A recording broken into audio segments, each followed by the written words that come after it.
Hello, we are AceyDesi. We talk about South Asian life and asexuality, and kind of the intersection of the two. We are on Instagram, Twitter, Facebook, and we also have a website as well. You can find our link in our bio. Yeah, so today we're going to be talking about pain politics or oppression Olympics, whichever word you know best. So first we'd like to kind of just define what oppression Olympics or pain politics is. Mohima, do you want to kind of jump in? So oppression, like Olympics or pain politics, is kind of just like my pain's worse than yours. Mm-hmm. It's like, let's say there's someone who's maybe, white and cis and is like, oh, I can't culturally appropriate or, use whatever words they would I can't wear your bindis because I'm white. My pain's worse than yours. Like talking to maybe someone that's queer and a person of color being like, well, they have this oppression against them, like systematic oppression where the world is built very much for a white person and not so much for someone that's queer or a person of color. Mm-hmm. Another part of it is kind of like, I guess, having oppression points. Where like, yeah, you have race in there, you have sexuality and gender, all these other things that are stacked against you. I guess, well, there's not going to be a video to this, so I'm not going to bother with that part. But yeah. And like, it's so hard to like measure your oppression because you have intersectionality, like you're intersecting identities, like having an influence of like your life basically. And like, you really can't determine, hey, like I have it worse than you. For example, like oftentimes in the ACE community, we face aphobia, and a lot of folks, like allosexual folks, will say that, hey, you like don't understand, like, oh yeah, for example, like, so let's say like someone in the queer community, they'll say, hey, you ace folks, like you don't understand, like we went through all these, you pass as like someone straight, but they don't understand that ace folks like have to deal with amatonormativity, which is basically like the whole it's like it's like the typical or stereotypical way a relationship is supposed to progress. Exactly. Basically dating, then you move in together or whatever, right. Married, children, etc. Yeah. Or that assumption that like just because someone's ace, they don't want to have kids or they don't want to get married. I think another thing is that people will define the health of their relationship by maybe the amount of times they have sex per week or whatever it may be, which is also pretty confusing for a lot of folks who maybe don't enjoy sex, or maybe there's like a difference between you and your partner. Every partnership is supposed to have some like really clear communication. You can't assume all these kinds of things. Everyone has very different definitions. I think it's also very stupid because I recently started watching Downton Abbey, and in season 2, so spoilers for anyone who hasn't seen that and is interested in watching, one of the characters, because this is set in like World War I era, and so he's sent off to war, but he comes back with a spinal injury, so he cannot feel his legs, and the doctor decides that everything's connected, so he's also not going to have kids. He's not going to be able to have kids, and he happens to have a fiance at the point. And he's like, I'm going to ruin your life if we like get married. We can't be like truly married. I put that, but like he put like figure quotations because they can't have sex. And just watching that whole scene, I was just like, this is such bullshit. Like, you can still have a perfectly happy relationship without having to have sex, without having to have kids, as long as it's, everyone in the relationship is okay with it. For sure. Yeah. I guess kind of bringing it back to pain politics, and everything. It's it kind of like results in maybe like queer folks and everybody else kind of in the media showing a lot of hypersexual queer folks. Because it's like if you're not heterosexual, how does sex work, or kind of like all these different parts of it, kind of a glorification of like, or not glorification, a huge emphasis on virginity, I think is part of it. And so I think hypersexuality is like in the queer community in media is like a response to that as well, which I think hurts people within the queer community, and well, I guess just a lot of individuals in different parts of their lives, because they're just taught that this is one way, this is how being queer is, and that's not what queerness is about. It's more about accepting that you're different from the quote unquote norm, and it's perfectly fine that you are. I think something also to talk about is just like within pain politics is a lot of people are like, oh, that person has it worse than me, so I can't feel bad about my stuff. But I think it's absolutely okay, and you need to process that emotion of, I feel bad, this is happening to me, I am angry about this, you know, whatnot. Pain politics absolutely sucks, but you also still not recognize that you're going through that pain, someone else is going through that pain. There's no this is worse than mine kind of thing, or worse than that person's.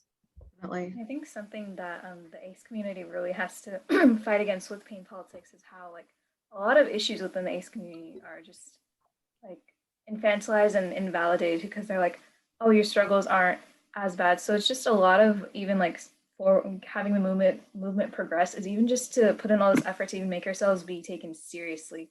And it's awful too, because it kind of like takes away from like maybe someone's autonomy as like an adult too. It's like where you could be an ACE adult, like person of color, woman, and that's why like we have all these things against us, because like each of those individual like identities is like not taken seriously within like modern society. So just like having to deal with all that is also something. And yes, I will say that like, you know, maybe people who have been like, you know, kicked out of their homes or something for being gay or something, that like that's terrible, but that just because, you know, this happens doesn't mean like, oh, you know, just throw away the entire like ACE movement, it doesn't matter. Like that's not what anyone is saying. It's just when it comes to like suffering and oppression, there are a ton of different forms of it, and there are different people who have to work on it in different ways. So it's not just, it's very easy to invalidate people because you don't think it's serious, but we really need to like stray away from doing that.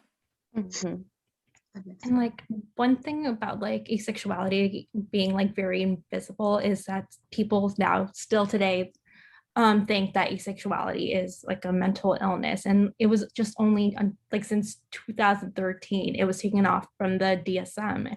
And I know like for a fact that there are therapists still out there when speaking to patients, they think that a person who is asexual, they might be going through some thyroid problems or has depression. And so that's like an important fact to recognize, that their like ACE community still faces like so like much invalidation. And that makes sense.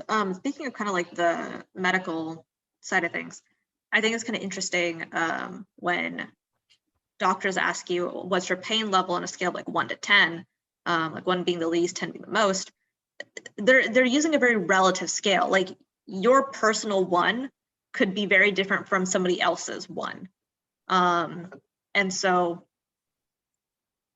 that's also kind of like why pain politics or oppression Olympics is very like mind-boggling, because it's like the way somebody's dealing with, the way someone's going to like interact with that struggle in their life is going to be very different from the next person.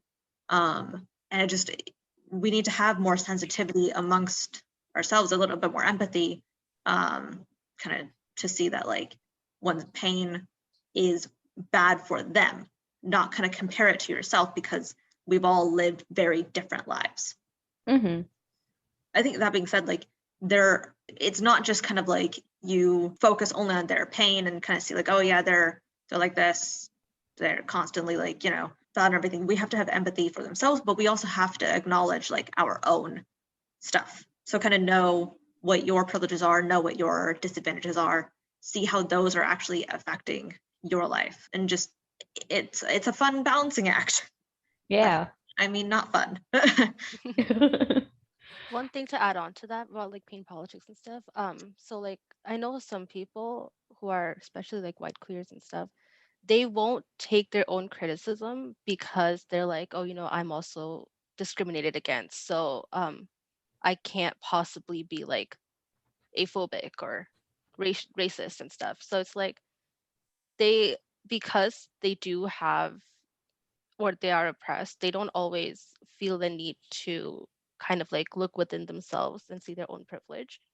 And I think that's like a lot of stuff with us too, where we don't always understand the privilege we have being cis. And a lot of like trans aces and stuff, they have a lot more, or they face a lot more discrimination than we do. So those are things that I feel like everyone should be kind of mindful of. Yeah, it kind of reminds me of this one TikTok that I saw where there was this black guy. I don't remember what his thing is. I think I'll probably like link it in the caption or whatever if I do remember it. But he was having like this skit of sorts where it was like, oh, I'm one step away. Like it was like, here's a person of color. It's like, oh, or like let's say like a queer person of color man being like, oh, I'm a couple steps away from being a straight cis white man, and it went so on and so forth until it got to a cis queer white guy, and it's like, oh, I'm only a step away from being a white guy, and the guy was like, you are a white guy, you just have that small like chunk of you that's also gay, but you still, like, you could totally dress up as straight and still, like, you could dress up without maybe expressing your queerness, and you would pass as a straight cis white man, which is what you are, and you have all that privilege. You need to recognize that and use that to help other minorities raise their voices, empower them. For sure. I guess it kind of goes to the Stonewall riots pretty easily. Like,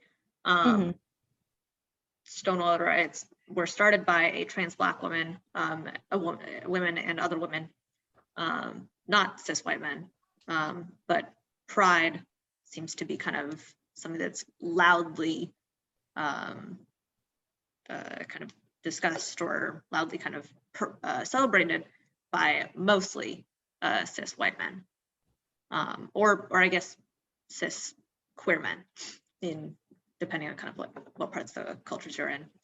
And so it's kind of interesting how like it was started by kind of one of the most whatever kind of discriminated against groups of people, and like now it's like celebrated by like one of the less discriminated against people. And we see a lot of like trans Black women kind of what's the word I'm looking for here? They're like disregarded. I think, I mean, this kind of ties in with yesterday, which was Juneteenth, but I think a lot of our history is like, especially like American, because we are in America, so we're coming with that perspective, has been built on the back of Black people, and especially Black women. Like with ACE stuff, we were kind of talking about earlier, but a lot of the ACE community is with Yasmin, who is a Black woman, and yet she still she gets so much hate, and I don't think she quite gets the recognition of someone that might be like cis and white that is also ACE. For sure. Like I kind of wonder, like we were talking a little bit about like the hate part of it as well. Kind of want to know maybe like how much hate maybe like Avon gets versus like Yasmin gets, like a percentage wise. So it scales. Because my brain constantly thinks in like stats and math and things, because I'm a nerd as well. But I think that'd be kind of like an interesting comparison, kind of like see and acknowledge, because I think that would inform kind of more how we think about asexuality and how we kind of think about all these different things. Also, one really awesome thing about like Yasmin is that like she doesn't care kind of like, I mean, well, maybe like to some degree it does get to her, like all the hate, but like she doesn't stop being like who she is. She doesn't stop doing lingerie modeling. She doesn't stop talking about asexuality. She's still very much like involved with it. She still is like a very important part of this thing. And I love that she is kind of breaking the kind of mold that you would expect an asexual person to be like, where you would, you know, expect them to be not a sexual being, not somebody who like celebrates their body and stuff like that, or somebody who wears particularly conservative clothing and stuff like that. And she's like, I like who I am. I like what I do. She doesn't stop. It's still something that's really important and a really big part of her. She's very unapologetically her, which I love. Yeah. We need more of that. So all y'all aces, please be more unapologetically you. Thank you for being you. And there's no one way to be ace and be queer or a person of color. For sure. I think right here we're a bunch of different examples of how to be ace, because we all have very different styles. We all have very different backgrounds and everything like that. And kind of the main thing that does bring us together is that we are South Asian and ace. One thing I really love about our group is that we create spaces for each other. And I really appreciate that. Low key, like, hey, we're really awesome. But I'm also vain, so. Yeah, something I do see a lot with like the ace community too is just kind of like the way, especially because we're in a society that just doesn't like have any ace representation or anything. It's just I feel like we're always turning to like other sources just to be like, what am I supposed to be like? What am I supposed to do this? And we're measuring ourselves to other people. But I think something like we need to really like tell ourselves like it is okay to exist, you know, just the way you are. Like there's no need to like rush and figure stuff out. And like I think that's something that like ace people don't get told enough, because like it's like you're almost being gaslit by like society too. It's like the way you are, your thoughts, your feelings are not all real. You're just, I mean, you tell an ace person like they're like, oh, you know, you're too young to feel these things. Like someday you'll feel that. And I think that's why oppression works. And it's so different because people love to be like, aces aren't oppressed. You guys just don't like sex. But it's like, but it's like, that's, you know, that's not encompassing of what asexuality even is entirely. It's like, yes, maybe, you know, we might not be getting like thrown out of like our houses or burned at like the stakes, or I don't know, some kind of typical things that people see oppression as. But to exist in modern society and constantly be invalidated and not like relate to anybody, that's like takes a huge toll on like a person's mental health. And that's like a big thing now, right? Like why people just are like miserable. So, you know, that's just another way of looking at oppression too. It's just like realizing that like your existence and your stories and everything, it's just not seen as like valid or anything. But you know, we're just here to tell you you are valid. It's okay to be yourself. Like just look within and you don't have to like have this sort of template of this is how to be, how to exist. Like there's no rules or anything. For sure. So sort of kind of pivoting. But one thing that I was kind of like thinking about was how we talk about there's obviously rainbow capitalism, which super performative.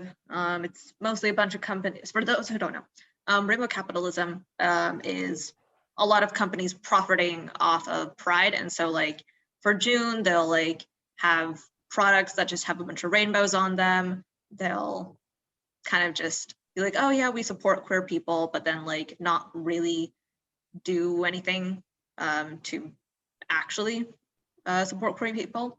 That could include like selling merch with a bunch of like rainbows and stuff on it, but then just keeping the profits, or kind of just donating like small amounts. That's kind of the gist of rainbow capitalism. Nothing more to it. You can look it up later. Yeah, okay, so kind of that's kind of a separate way that like companies handle that. I think there's also kind of like the race version of it, where they'll like do a few things for Black History Month, or do like, you know, like a couple of things for AAPI Heritage Month. Some companies may just be like, oh yeah, here, like, you know, these people's stories or these people's experiences with Black history or API heritage, blah, blah, blah. But they don't really talk about like what they can actually do to make their environments more inclusive. To some degree, sometimes it's kind of easier to make an environment more inclusive for queer folks, because there are things you can do with like medical benefits and stuff like that. There are a lot of avenues in that way. And I think because queerness is something that white people can also kind of participate in, kind of like be part of this community, these issues that queer folks in general face are kind of like moved up into what a company can kind of think about. And so we'll see a lot of things that are really good and exciting for, I think, queer folks, especially like with like medical benefits and stuff. But then when it comes to kind of like race things, it kind of feels like there's this like huge imbalance. And I think kind of pain politics also kind of like hinders some like someone's ability to be able to articulate the issues that a particular community is facing and then come up with good solutions that a company can address. I think it kind of needs to be more like also on a company level rather than kind of like a blanket, this is what the nation is going to do.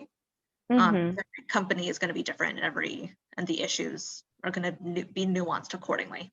Yeah, I think with capital racism, like another thing to think about is like a lot of companies don't do it right. Like I think this year there's a company that they did a collaboration with someone, and when you go to the profile, that person does not have their pronouns in there. They are not queer. They are an ally. And it's like, in the month of queer, why would you go to an ally for a collaboration instead of going to a queer person?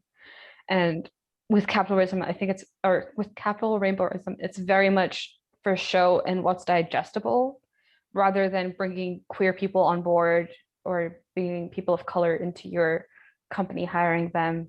Go support the small companies, not the big companies. The small companies got the better march anyways. Yes.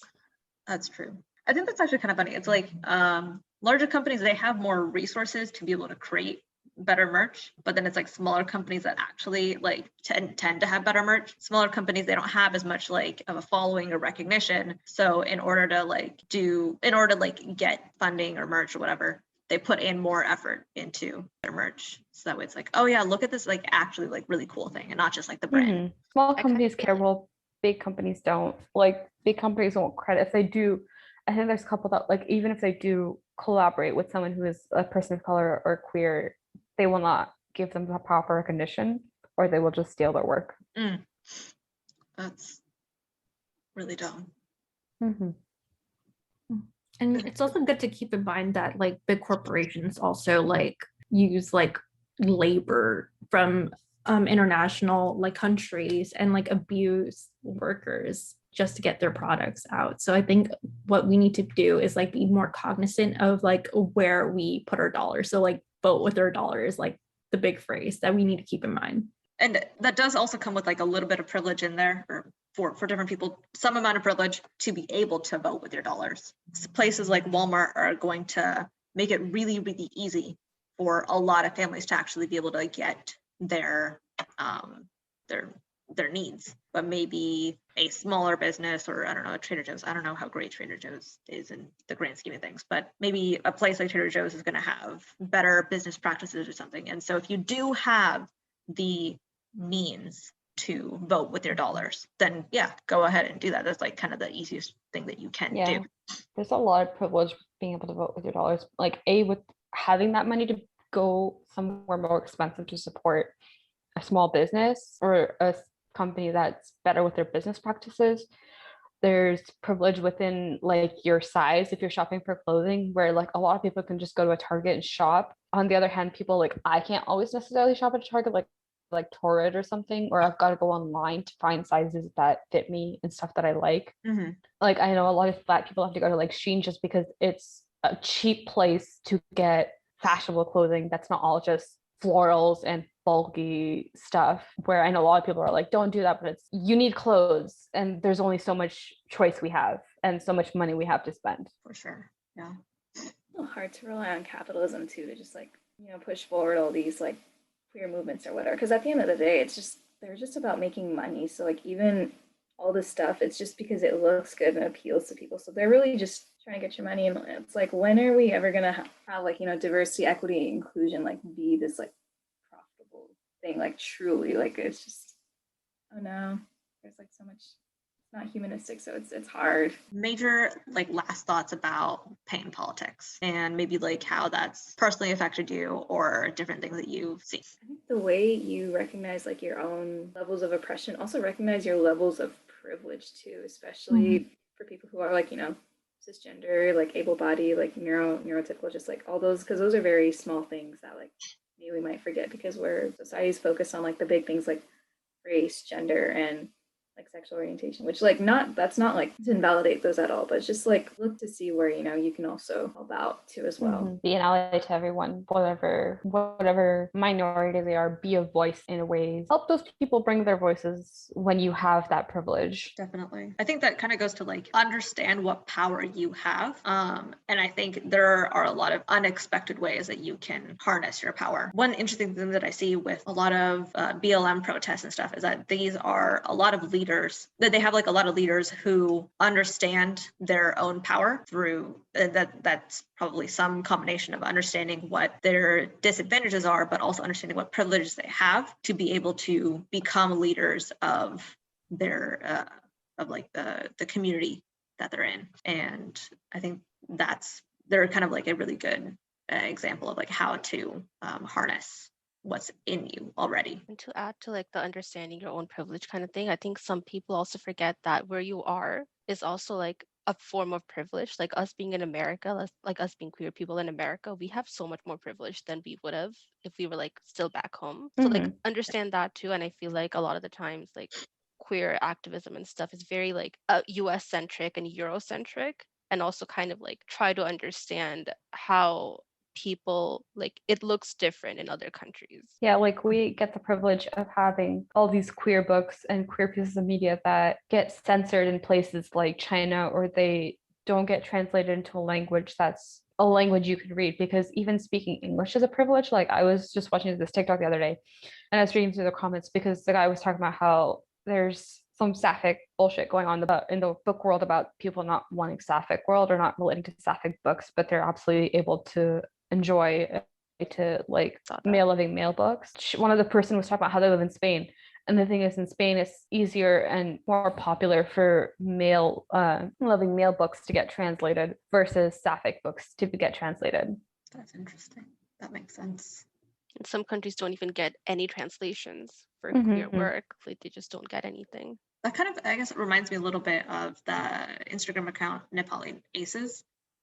She basically started this entire account kind of like on her own. Shout out to you. You're really cool. Thank you for doing all that like amazing work in Nepal. So yeah, if you haven't seen her stuff, we can also like link her in the comments. But yeah, she's doing all this work to get resources to her community over there. I think that's really cool. Oh, that's another thing that I just remembered. So here we have the privilege of knowing what all of these words are, what all these words mean. In other places, having to explain what asexuality is really difficult. It's really different. Not everybody's going to know what the perfect words are. Like, I know that like whenever I'm talking to my dad about sexuality in general or race in general, when he is in a place where he wants to like learn and understand, he's not going to know what all of these words are. He's not going to know what the like least or like the most PC words are. So when you are talking to people around you, you have to talk to the individual. You're not talking to some just, I don't know, the ether. I think that's something that like as queer people, we're privileged with the knowledge of our experiences as queer people. They could be good or bad, but we have intimate knowledge of what that is. To be able to explain that to somebody who doesn't understand what that's like, we can't be incredibly angry when they say the wrong word or they mess up your pronouns the first few times. Have empathy, continue to kind of like give those olive branches and everything. That's how we move to forward as a community. Also, I think we're privileged that we've been in this community in such a long time that we have grown comfortable with words like queer and ace, and they are neutral to us while they are not neutral to other people. Like I think hijra is still a slur in certain parts of the South Asian world. It's seen as taboo, and they still need to get their minds wrapped around that of like, it's okay, it is just a word, it is not negative, it's not positive, it just is. I think we're kind of like at a good ending point. Maybe everyone go around, just maybe a little last thought or thank you, something. Yeah. Thanks for taking the time to listen to us ramble and jump a bunch of different topics. Sorry for preemptive apology for any issues we have with editing. This is our first podcasty kind of like longer video talk that we're having. So we're still going to be working out stuff, but thank you for taking the time to listen to us and follow us and enjoy our conversation and have a conversation with us. Echoing what B said, thank you so much for also following our platform and everything. Let us know if you have thoughts, concerns, feelings. We love hearing from you guys. Yeah. Okay. Thank you for listening. And if you guys have any topics that you want to talk about or that you'd want us to talk about next, just like DM or put in the comments. Yeah, if you've made it this far, like thank you for listening to us go on about this. Another like little disclaimer is like none of us are here are like asexuality experts or anything. We're all just people just kind of sharing our experiences, trying to talk about stuff. We're still doing research, so we don't know everything. So feel free to share your thoughts too. So Echoing what everyone said, thank you so much for listening to us, and just remember to be your true and authentic self. Let no one define who you are. You define yourself.